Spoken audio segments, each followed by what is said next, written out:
Hey guys, it's Blaine with Invictus Athlete. We're going to talk about strategies for doing a bench press when it comes up in a workout. Usually the standard is going to be that your feet need to be flat on the floor, your butt has to stay on the bench, and then you have to touch your chest with the barbell and have a full lockout at the top. For the specific regionals workout that came out, you also have a certain hand placement that you're allowed to do as well.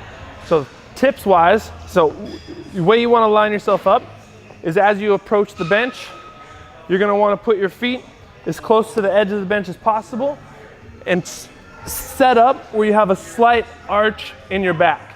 Your glutes are still going to be touching the bench, your feet are still going to be flat on the ground, and your shoulders are on the bench. So we're still meeting movement standards.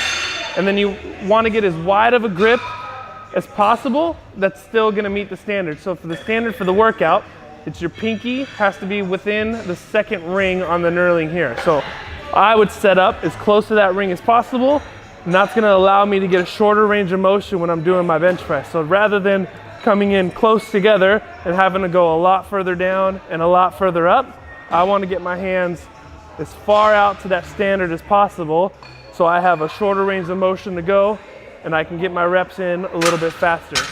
That same thing with the arch here. Rather than being flat on the ground and having something to where you have to go further down to your chest, you want to try to get your chest up as high as you can. So that arch is going to raise your rib cage up a little bit higher, so you're able to bring that barbell down to the rib cage and back up, rather than bringing it all the way back down to the chest and back up that way.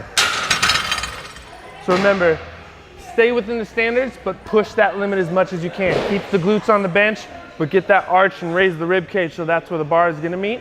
Get your hands out as wide as possible so that bar has a shorter range of motion to go.